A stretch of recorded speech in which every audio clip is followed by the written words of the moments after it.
Welcome, everyone. I would like to introduce you to Dr. Evan Lewis.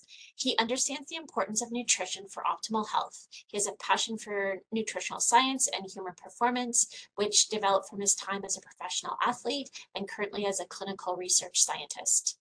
Evan has spent the last 10 years researching pro-nerve omega-3s to enhance nerve function, nerve health and regeneration, diabetic management, and targeted nutritional therapy for diabetic neuropathy. Because of his experience, this also makes him an ideal presenter to present tonight on the devastating effects of high blood sugar. I'm thrilled to host a webinar tonight, and there will be emphasis on blood vessels and nerve health with nutraceutical solutions for protection and regeneration, both for blood vessels and nerves. So with that, I'd like to pass the floor over to Dr. Lewis. Thank you very much, Heather, and it's a pleasure to be here tonight. I'm going to turn my video off. I just wanted to say hello to everyone and thank you for coming out tonight, just in case we have any bandwidth issues.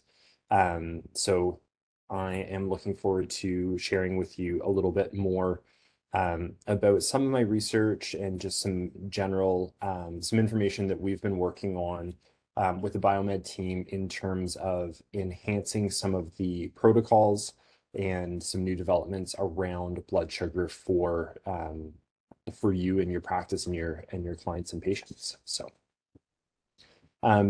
as Heather mentioned, after the webinar, there will be some additional information sent out. I have written a couple articles on blood sugar for biomed, and as well updated some protocols as well. So we'll be very happy to share that with everyone. Okay, so a little bit of background for me. I got into nutrition as a bit of a passion project. I was an athlete on the Canadian sailing team. I spent a lot of time traveling, competing, representing Canada on the World Cup circuit. And that experience in sport performance got me more interested in nutrition and how that could originally start to help my performance and that of my teammates going into working towards the Olympics. And from some of my work with high performance athletes, during my PhD, I was really encouraged to look at the other aspects of the sort of health spectrum, if you will. You know, working with high performance or Olympic athletes is like dealing with the 1% of with health and performance. And how could we apply what I was looking at in terms of nerve and muscle function into a more clinical population? And that got me very interested in diabetes and diabetes complications. And I was fortunate to be able to present my research at the American Diabetes Association conference. I was able to do two keynotes there in person before COVID sort of ruined all of that fun travel and conferences. Outside of the lab and research, my family and we live on a farm just north of Toronto, near the Orangeville area. And we have draft horses and have some cattle and just do some fun things outside of work time. So that's a little bit about me. And I've been working with Heather and Gavin for, gosh, probably getting close to 7 years, just on various projects around omega-3s and just advising on aspects of diabetes and other complications. So. All right. So for tonight's presentation, I focused on obviously blood sugar and different aspects of cardiovascular disease and neuropathy. And because we have a couple articles that you'll see after, I focused on some areas that I think are a little bit more interesting, trying to get a little bit deeper into one area in each of cardiovascular and neuropathy or nerve damage. So for a more broader overview, I encourage you to check out the articles that you will get tomorrow. And just to sort of start and get the ball rolling, I saw this article and it got sent to me by a couple of friends actually.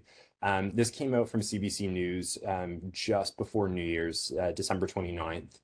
And the discussion was around wearable technology for tracking blood glucose. And the authors, their position on this was it wasn't worth it. And tracking blood glucose would create a certain amount of noise or other other issues. Generally, it was a negative article.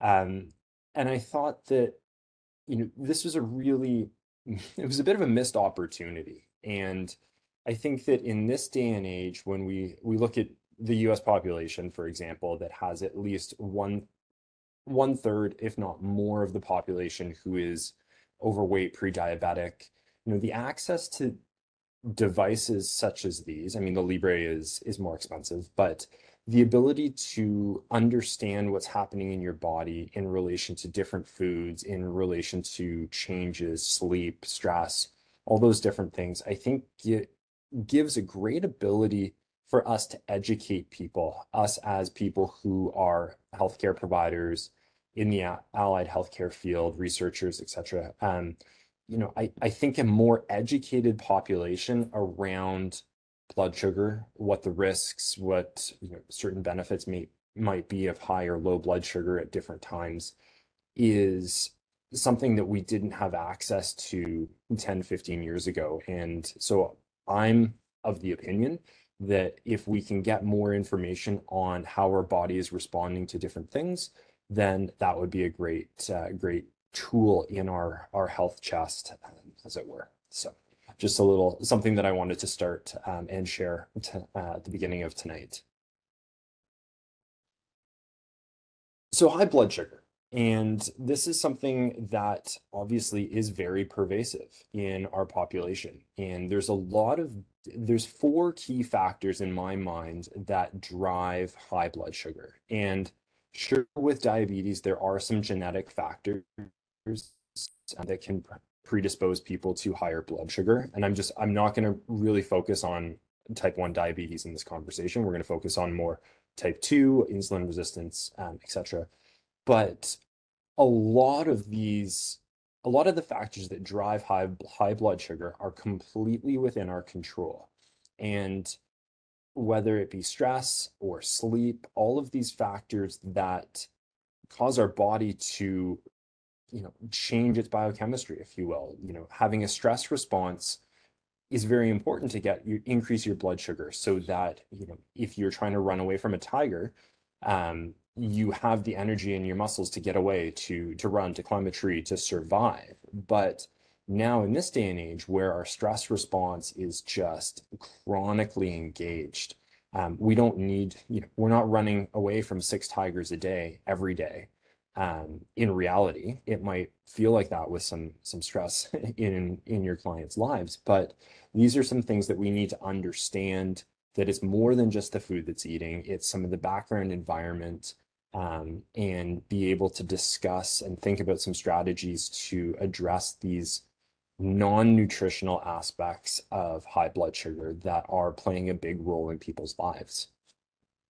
One of the most interesting ones that I find is actually lack of sleep and how that contributes to high blood sugar. And when I was finishing up some of my PhD work at U of T, we had a lab that was near to us, and they were starting to do some early blood sugar sleep research. And for the grad students, lucky and unlucky, they were a big lab, and a lot of these students started to participate in the studies. So they were sleep deprived for various periods of time and really noticed how that was driving changes in fasting blood sugar and different hormonal measures over time.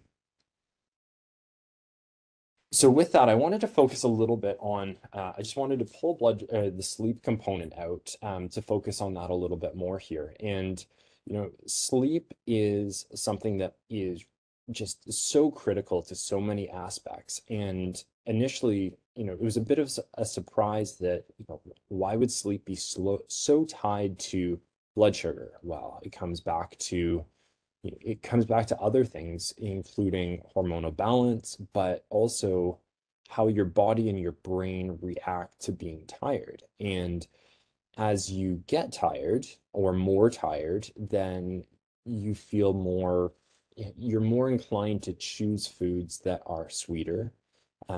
You will feel hungry more often and be less inclined to do things that burn energy, like be active. So just the fact that you're losing sleep or not sleeping enough is going to start tipping the scales, as it were, towards increased energy intake, but especially foods that are more sugary because your body feels like it needs simple sugars to try and keep its energy up because your brain is tired. So that's sort of that's a reason why you're going to start craving sugary foods, and over time that will cause higher resting blood sugar. So I took a little screenshot out of an interesting study that was done, and they used um, a study that was done over a course of a week. And at the beginning, they looked at individuals in the top left. There was their insulin response. Top right is disposal index, which is how quickly blood sugar or sugar comes out of the blood. And then also what was important, the bottom right is a blood glucose metabolism component. And when they had everybody at baseline, well, a good night's sleep, they had healthy, normal levels of insulin secretion, taking blood sugar out of their blood as a result, and blood glucose metabolism. But then over 2 separate nights, they fragmented their sleep. So using light and noise, woke up these participants several times over the course of the night. And as a result, they got about 5.5 hours worth of sleep. And as a result, everything is suppressed. And that means that there's going to be less ability to get sugar out of the blood.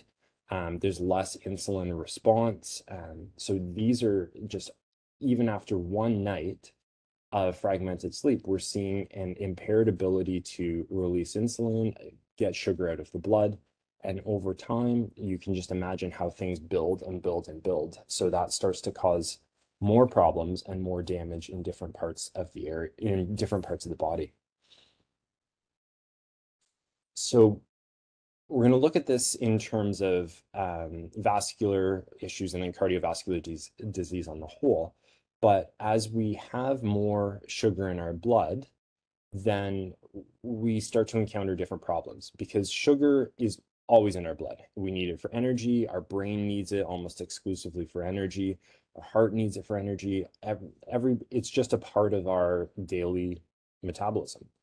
But when we have high levels of blood sugar, then we start to encounter damage in the walls of the arteries. And that damage will result in an inflammatory response where we get some fat cells deposited, some cholesterol building up, and we start to get atherosclerosis, or a buildup within the blood vessel.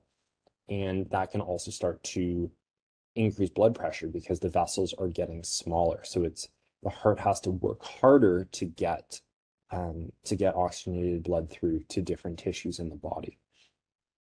Now, sugar, as I said, is always in the blood, but when it gets to be too high, it causes more and more damage. It acts as a free radical. It's very oxidative. It bounces around and damages as many things as it possibly can. So our body is really designed to be able to counter that when we have a regular level of sugar in the blood.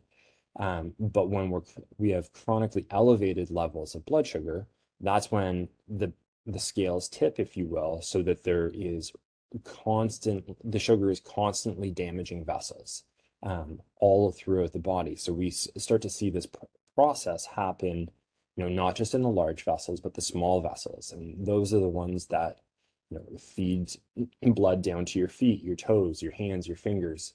And that can start to cause peripheral issues. It can affect nerves, which we'll get into in a few slides. but that damage becomes quite pervasive over time.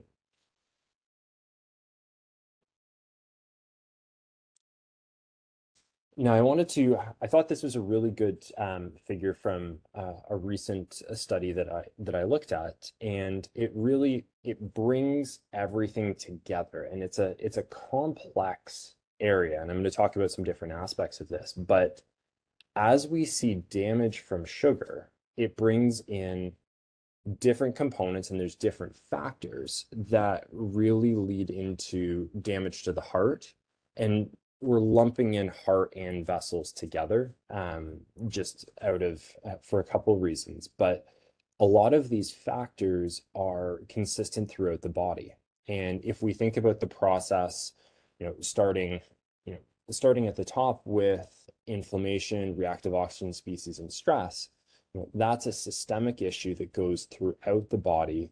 But again, it also damages the heart muscle itself. And as we get more and more damage that happens from sugar that cause, different cellular reactions, different cellular damage, then we get impairment in our energy metabolism, and that leads further into it's a downward spiral, if you will, or it's a feedback loop that keeps progressing onwards and onwards. And so there's what we've looked at, both in the clinic and then also with some discussions with Heather and Gavin, is how can we start to short circuit that feedback loop? How can we put in protocols in place or that can help people or client or your clients directly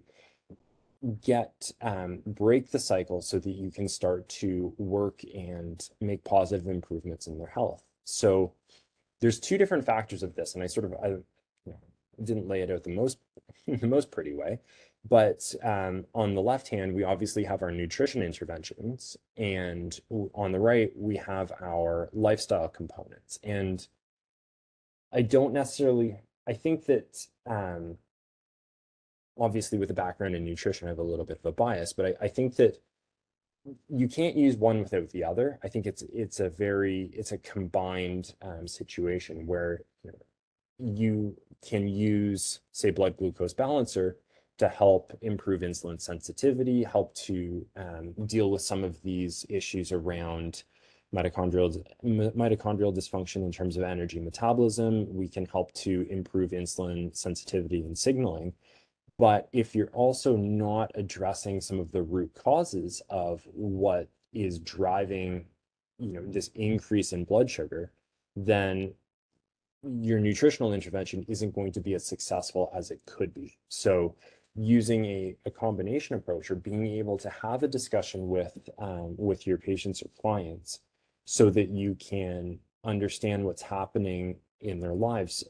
Is there a stressful event? Is there something that is really disrupting their sleep hygiene?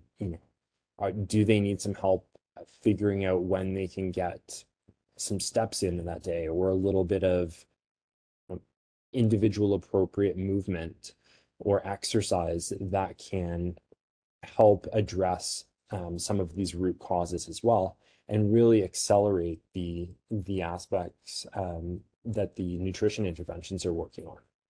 So in terms of how we've been looking at protocols for supporting blood sugar and some of the cardiovascular challenges that can come from high blood sugar, obviously glucose balancer is a foundational product for that, being able to improve insulin sensitivity, help getting sugar out of the blood. That is going to be a really important first step. But then also layering on self-tonic on top of that to improve blood flow out to the periphery, and also to help to address high cholesterol if that's an issue, so that we can limit, if there is damage to blood vessels, we can try and prevent as much of the buildup as possible. And then finally, with the phytolipids, if that's something you can layer on top as well, that also is a very strong scavenger for reactive oxygen species. So a way to sort of address, mop up, quench, if you will, the high levels of reactive oxygen species that can be developed from high blood sugar in circulation. So we can stack these products on top, but also I think it's important to take away from this that with the nutrition support, we need to be able to have a discussion around what are some of the other underlying factors within health. Obviously, daily nutrition, what foods, cutting out high sugar foods, high fat foods, high processed foods.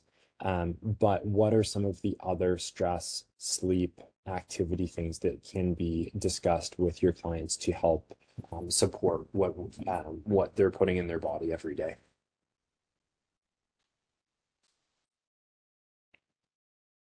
Okay. So we're going to shift over to nerve damage and discuss this a little bit. And it's interesting for me how I'm going to use nerve damage, neuropathy, or DSP. That's an abbreviation for diabetic sensory motor polyneuropathy, which is what we use in the clinic. So you may see one or the other as I go through, but we look at our model of neuropathy, which has been developed with some of my mentors over time. Been very fortunate to work with a great group at Toronto General and Mount Sinai here in Toronto that have done a lot of discovery work on this and really helped to set the clinical practice guidelines around diagnosis and management of neuropathy. And what we've been able to determine over time is that neuropathy starts typically with damage to small nerve fibers, and those, if you can see the individual in the picture, has blue hands and feet, and a little bit in the abdomen as well. And these small nerve fibers are typically the unmyelinated nerve fibers that conduct send sensory feedback from the hands and the feet back to the brain. And because they're not myelinated and they are really small and they can lose blood flow, that's why they start to get damaged first. And then as neuropathy progresses over time, then you start to see involvement of some larger fibers, which control some reflexes, nerve muscle interaction. And then as we see neuropathy advance over time, that's when you can start to get complications in other areas. When you get damage to large fibers that, say, control the heart, you can get some autonomic neuropathy, kidney issues, digestive issues as well, and even some nerve damage within the eye as well. So that's sort of our general model for progression, and again, driven by high blood sugar causing damage to the nerves and also some components of damage to the blood vessels as well. So we're not able to pump blood to the periphery if the vessels are either obstructed or they're just not able to supply the nerves with enough blood for them to function properly over time. So some of the common symptoms of nerve damage or neuropathy are just listed here. And I thought it would be important to talk about these early on because some people, and I've seen this in clinic as well, is that they don't necessarily realize that they have neuropathy symptoms. And for example, the first one, the numbness, loss of sensation, that's something that when I was doing clinical work with our omega-3s, we were recruiting for a clinical trial, which I'll share with you in a little bit. But I was talking to a lady who had called into the clinic to see if she was eligible, and I had to ask her different questions about her neuropathy symptoms, and she was pretty adamant that she didn't have any symptoms. I was like, well, just come into the clinic anyways, and we'll do a test. And if it doesn't work out, at least you've had an assessment, and that's good information for you. But she essentially, as we found out afterwards, she had just gradually lost feeling because she'd been diabetic for so long, and she wasn't actually aware of the loss of sensation because she'd lost it. So these are things that are important to be aware of, but also for many people with prediabetes, if they're not getting their feet checked on a regular basis, perhaps they don't have a family physician, maybe they don't want a family physician. Um, these are things to be aware of because often individuals with prediabetes, about 25%, they understand that they have prediabetes or diabetes because of these symptoms. If they haven't been getting regular blood tests, maybe an individual, probably an older male, won't feel a need to check in with a healthcare provider, but it's finally, once they've are experiencing burning, numbness, tingling in their hands or their feet, that will drive them in, and those complaints will trigger a blood test, and all of a sudden, oh look, your A1C is 7.5. You fit the criteria for diabetes, and you have these symptoms as a result of damage to your nerves from high blood sugar. So I conducted several studies around omega-3s I abbreviate omega-3s to N3 as a nutrition therapy for diabetic neuropathy. And what I wanted to focus on today is a couple of findings that we had from a year-long clinical trial. It was a phase 2 trial, proof of concept, where we took 40 individuals with type 1 diabetes, and we gave them a high dose of omega-3s for a year, and we checked on them at over 4 times over the year. And everyone had at least a small amount of neuropathy, ranging up to high levels of neuropathy. And we used individuals with type 1 diabetes because one of the study researchers, they had a practice with type 1s, and they were a well-defined cohort. But again, the progression of nerve damage or nerve damage and neuropathy is consistent between type 1 or type 2. So there's not really anything to read into that in terms of how the findings are applicable to the broader population. They absolutely are. So over the course of a year, we looked at a non-invasive measure of nerve damage, and I'll go into that the imaging in a moment. But what we found with our participants over time, over the course of the year, they were getting 2.3 grams per day of omega-3s. We typically would expect to see over the course of a year a loss of about 0.81% of their nerve fiber length. And our therapy protocol, we found we were able to support nerve growth or possibly regeneration from our omega-3 therapy. And the pictures on the right are actually nerve imaging that we took from the cornea of the eye. This is something our lab has been working on for about 10 years now, so we can non-invasively take pictures of people's nerves. Just the camera goes against the very front of the eye. We're able to take pictures of the cornea, which is essentially the cornea is actually it has a similar nerve innervation to your skin. So this is a way that we're trying to replace the skin punch biopsy for people with diabetes. But what's important, we were able to measure an increase in nerve fiber length per cross-sectional area from omega-3 therapy. And that was relative to what we see in clinical practice, which is about a loss of 1% per year. Being able to have a therapy that can support nerve health and nerve growth and turn that around and actually see growth over the course of the year was pretty exciting. So obviously omega-3s in my mind, and generally I think is quite important for supporting nerve health overall. In terms of mechanisms, or what we're seeing is individuals with diabetes have a lower level of omega-3s in their body compared to individuals, just non-diabetic individuals. And that's to say that generally on a general North American diet, our omega-3 levels are rather low.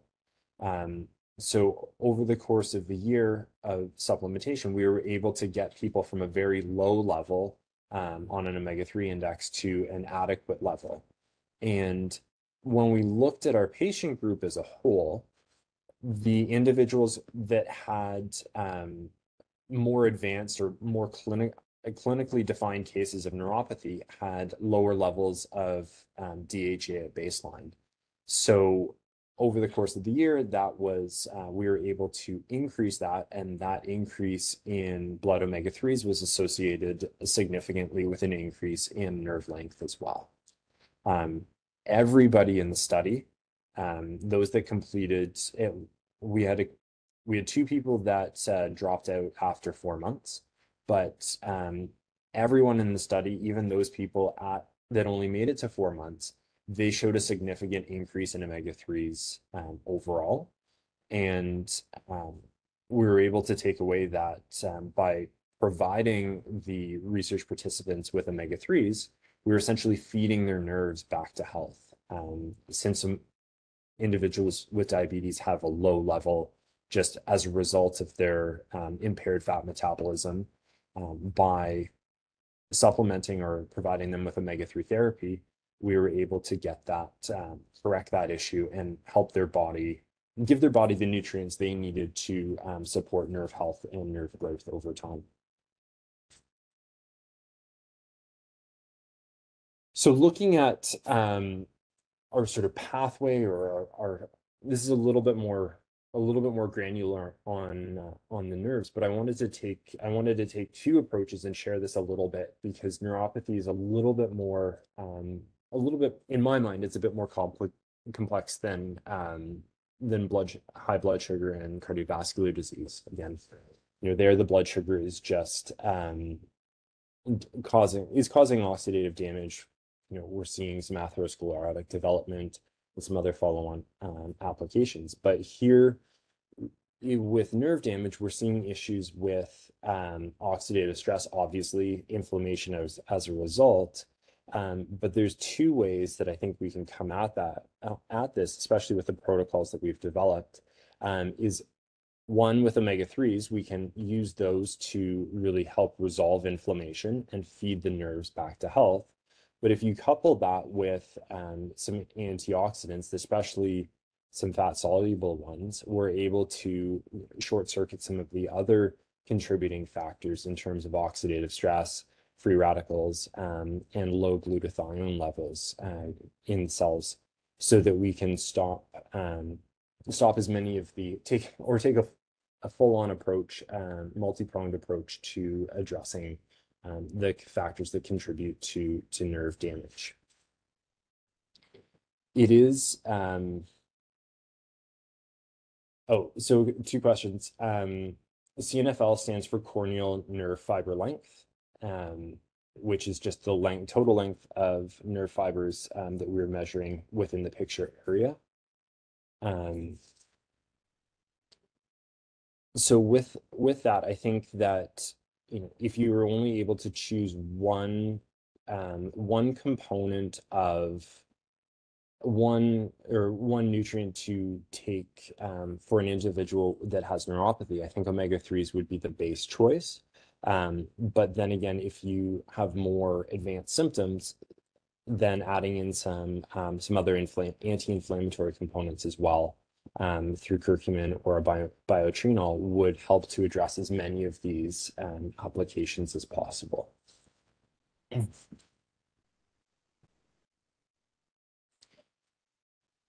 So I wanted to start to wrap with a bit of some considerations for care. And I think the first thing to take away, and how I'm talking with people about this is even people who aren't diabetic, and as you can probably imagine, I get a lot of questions in this area, it's a matter of starting the discussion early on blood sugar management. And I think this starts to come full circle from our first slides, it's now possible to get more information about how your body is reacting to different foods, different stressors, life in general. So if you know you have a family history of diabetes, if you're concerned about, about any aspect of your health, it's a really good time to start the discussion now because blood sugar can be managed with nutrition, with lifestyle. I think that we can do a lot of really good things for our patients and clients for keeping blood sugar normalized and providing appropriate support for as long as possible. Um, I think that lifestyle management is a key component to solving this puzzle of maintaining blood sugar in a normal level or helping to reduce the risk of nerve damage going forward. And I think that nutrition can do a lot, but it can do a lot more if you can address some of the other pieces like sleep, stress, that are really causing some significant challenges to people in our communities. Um, Thinking about an individual with perhaps more advanced, with higher blood sugar and perhaps some nerve damage, they're probably going to have some cardiovascular issues as a result of high blood sugar. It's something, how do you address or discuss the working with causes or addressing causes versus symptoms? And I think, there isn't a one size fits all answer for this. I think it really is going to depend on the individual that you're working with and caring for. Um, so you're going to need to take into account what you know about the individual, their history, and what their absolute needs are. But I think that on a foundational level, managing blood sugar and keeping insulin sensitivity as strong as possible is to really will help to give people the best base level of care while you address some of the other components of how to of what else might be going on. So is there high blood sugar? Is there some numbness and tingling? Then using something like glucose balancer combined with some omega-3s would be a great possibility for that. Is there just high blood sugar with potential concern around cardiovascular disease? Well, then managing blood sugar, but also looking at how to support or minimize reactive oxygen species and manage that would be a very good direction as well. So again, I've been able to work with Heather to help set up some additional blood sugar related protocols. That's right, Evan. I'll now share 4 blood sugar control protocols with you. These protocols can be found on Biomed's website and can also be found in the Biomed protocol booklet. The first protocol is a blood sugar control protocol using glucose balancer. Glucose balancer is a multi-targeted herbal and mineral formula that's designed to support the pancreas and enhance function of insulin for healthy glucose metabolism and blood sugar control. For dosing, it's 1 capsule 1 to 2 times a day with food. Just as a reminder with glucose balancer, it should be taken a few hours before or after other medication. And as we continue on and building on blood sugar control with added cardiovascular protection, in addition to glucose balancer, you can also consider adding self-tonic and quercetin to the protocol. Self-tonic, it increases blood flow, so macro and microcirculation, and it also provides additional protection for the blood vessels and the cardiovascular system as a whole. Quercetin is a very powerful antioxidant that helps to neutralize free radicals and helps prevent oxidative damage. Where it works with cardiovascular protection is reduces blood vessel inflammation, and it also is protecting the blood vessels and the capillaries from the oxidative damage. In addition, it also helps to protect the pancreatic beta islet cells from oxidative damage as well. For dosing, self-tonic is 1 capsule 1 to 3 times a day. This can be taken with food or also without food on an empty stomach, just depending on protocol and when it's convenient to add it into a patient's daily regime. Quercetin, it's 1 capsule twice a day and to be taken with food. In addition, the quercetin, it's a phytolipid, which is also very similar to a liposome. And so that enhances the quercetin absorption and delivery to the actual blood vessels.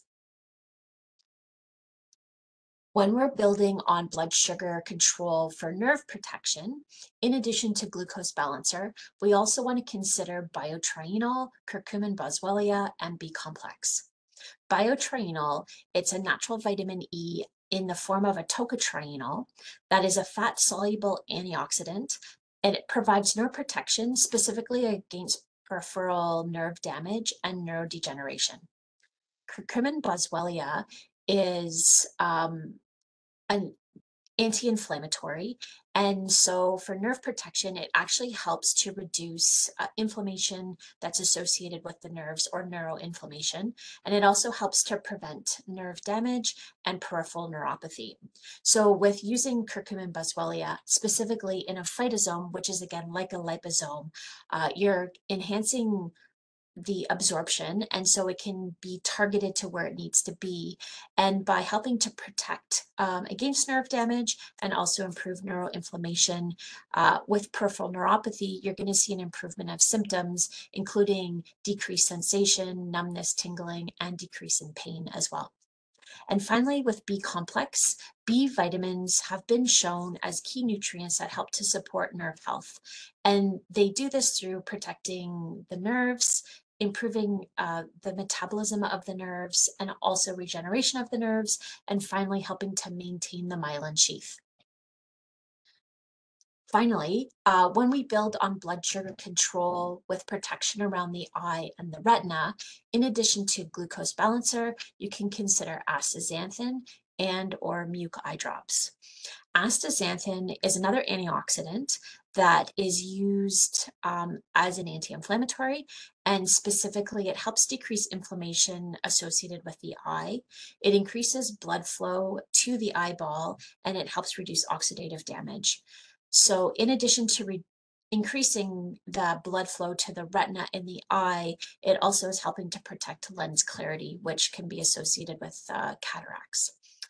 And then with muc eye drops helps to increase blood flow to the eye and also increase nutrition and circulation to the eye as well.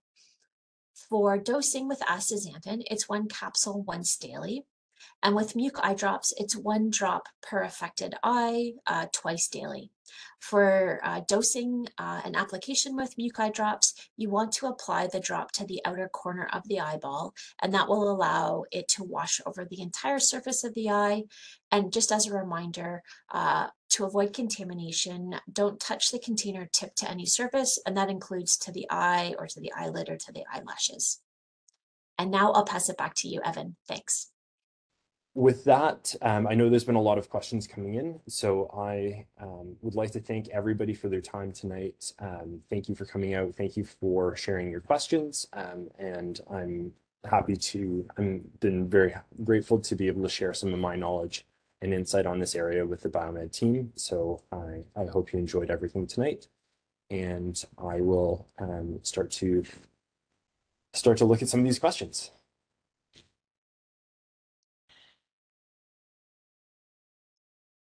Great. Thank you so much, Evan, and thank you for all the wonderful information that you presented, especially about high blood sugar and how that can have negative effects on the blood vessels and the nerves. As you saw, there's quite a few questions in the chat room. I know you answered some of them, and so what I can do is read out the additional questions here for you as well to address. And yeah, so let's get started. Okay, so I know you did talk about the omega-3 as a key supplementary nutrient, and especially if there's one thing to choose for type 2 diabetics. Did you continue to speak on omega-3s if somebody's also taking a statin and metformin? Um, I think most people are likely on both if they have diabetes. I know that individuals in our trial were on insulin and various other medications. So generally well tolerated. Um, and there's also some potential that the omega-3s could help with cholesterol management as well. I think probably an important disclosure or just confirmation. I'm as a research scientist, I'm not a medical doctor. My scope of life is research. So that is, I just want to clarify. Yes, thank you for that clarification. Um, so there's one more question regarding omega-3s, and if you're able to comment on it, that would be wonderful. So using high dose omega-3s, there's concern with it potentially increasing the risk of AFib. Do you have any comments on maybe how to assess if an individual could be introduced to omega-3s with atrial fibrillation? Um, Carefully. I think that's something, I mean, it is a common cardiac arrhythmia. Um, I would, if an individual has diagnosed AFib, I think for liability reasons, I would defer judgment or comment to the cardiologist. Um, I think that some people, omega-3s are generally pretty safe, but for most people, but I would not comfortable making a recommendation one way or the other on that. Okay, thank you. And so we have a question here. Is there a link between shingles with neuropathy and diabetes? So shingles is more of a, to my knowledge, is more of a nerve inflammation. Um, that being which causes shooting pains, which can feel similar to neuropathy. I guess it is technically a neuropathy in its own right.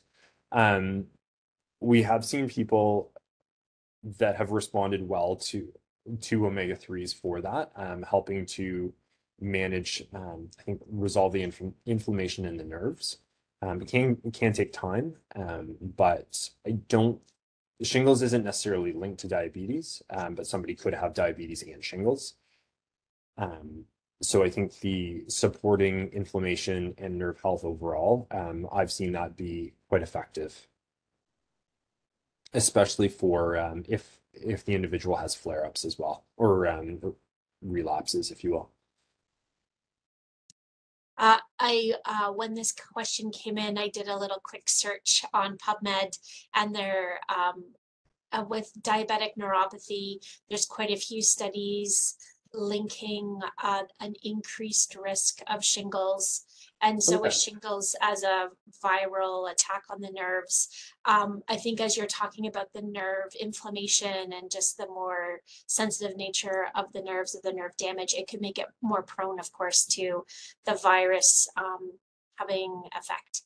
So also as your comment, working on nerve health will also just be beneficial overall. And yeah, I absolutely would agree with that one as well. Yeah, that definitely makes sense. Mhm.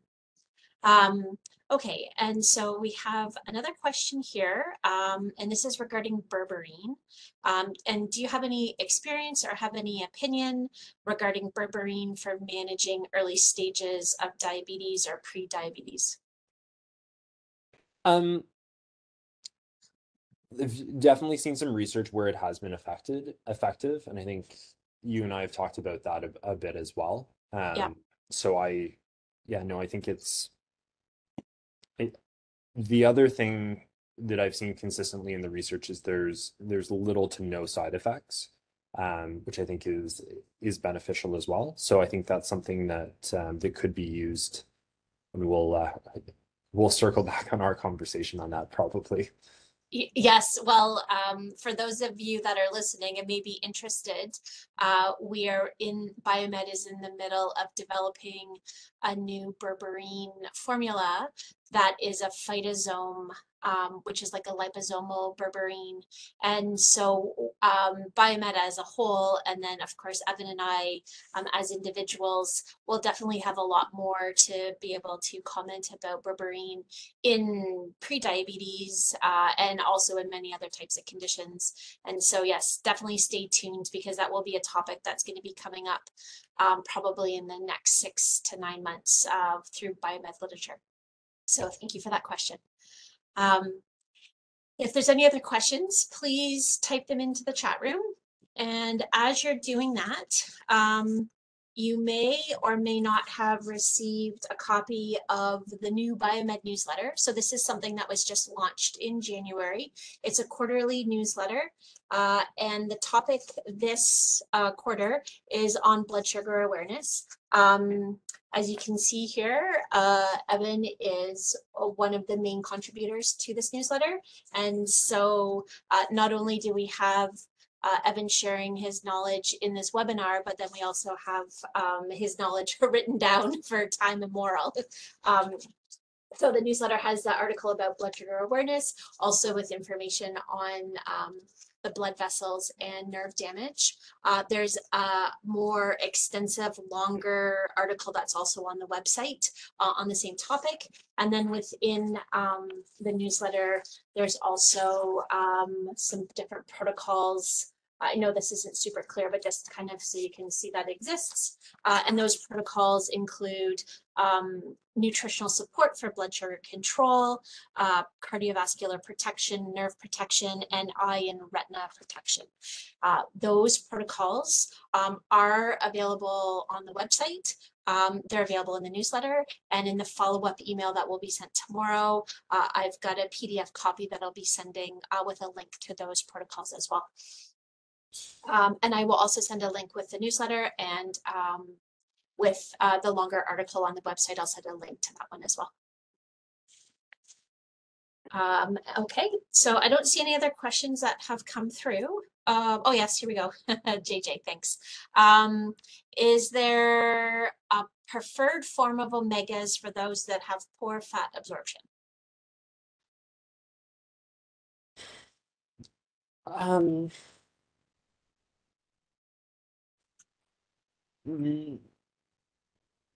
I think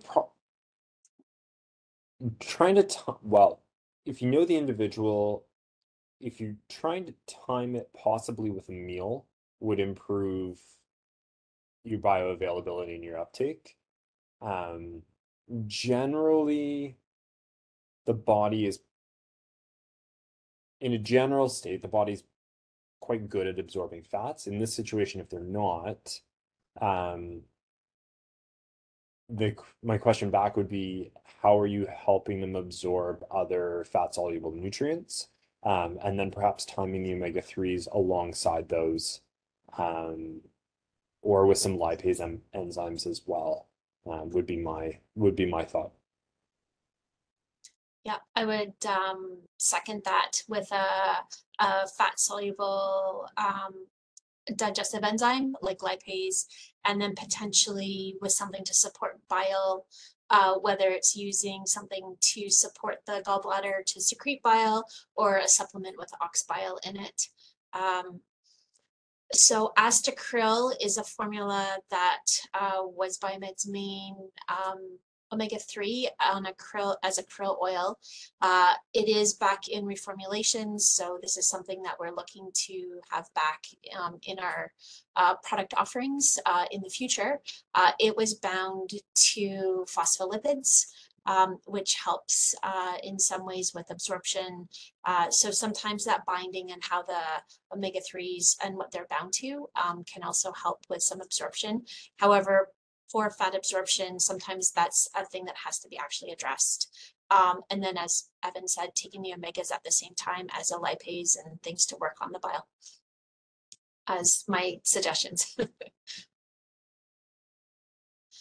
Okay, so thank you for all those questions. And I would like to take this time to thank Evan for sharing all this really valuable knowledge on blood sugar and how high blood sugar has very negative effects on the blood vessels and on the nerves, and then also some nutritional strategies and additional strategies on things to be considering to support the health from that nutritional standpoint, but also the lifestyle standpoint as well.